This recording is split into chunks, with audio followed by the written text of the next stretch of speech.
YCP అధినేత మాజీ CM Jagan పై AP speaker Ayyanna Patrudu తీవ్ర అసహనం వ్యక్తం చేశారు. సభలో ఫిబ్రవరి 24న జరిగిన పరిణామాల వల్ల బాధ అనిపించిందన్నారు.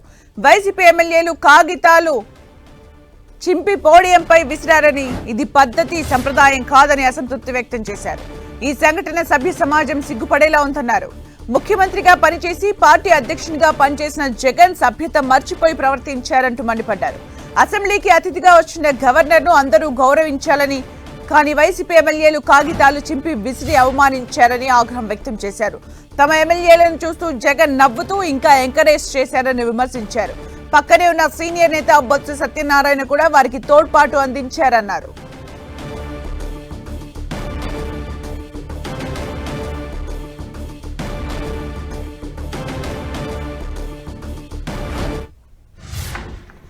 ఏంటంటే నిన్న సభలో జరిగినట్టు సంఘటన మీ అందరూ చూశారు. నాకైతే చాలా బాధ అనిపించింది. ప్రజాస్వామ్యంలో మన రాష్ట్రంలో ఉన్నతమైన సభ ఈ సభ. ఆ సభకి ప్రసంగించడం కోసం ముఖ్య అతిథిగా గవర్నర్ గారిని అతిథిగా మనం ఆహ్వానించుకున్నాం. అతన్ని గౌరవించవలసిన బాధ్యత అందరూ సభ్యులందరూ ఉంది, మీ అందరికీ తెలిసిన విషయమే. అటువంటి గవర్నర్ గారు ఉపన్యాసం చేస్తున్నప్పుడు నిన్న జరిగిన సంఘటన సభ్య సమాజం సిగ్గుపడవలసిన విషయం నేను భావిస్తున్నాను.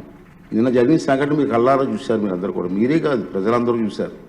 ఒక ముఖ్యమంత్రిగా పనిచేసిన వ్యక్తి, ఒక పార్టీకి అధ్యక్షుడిగా ఉన్న వ్యక్తి, పార్లమెంటు మెంబర్గా కూడా పనిచేసిన వ్యక్తి సభ్యత మర్చిపోయి ఆ విధంగా ప్రవర్తిస్తే కనీసం కూర్చొని చూస్తూ నవ్వుకుంటున్నాడు తప్పించి వాళ్ళ సభ్యుల్ని కంట్రోల్ చేసే పరిస్థితి ఎక్కడ కనిపించదండి మనకి.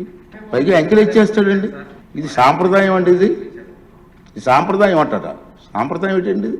ఒక ఉన్నతమైన వ్యక్తిని అగౌరవపరిచే విధంగా ప్లే కార్డ్స్ పట్టుకొని రావడం, కాగితాలు చింపి పోడియం మీద విసిరారు.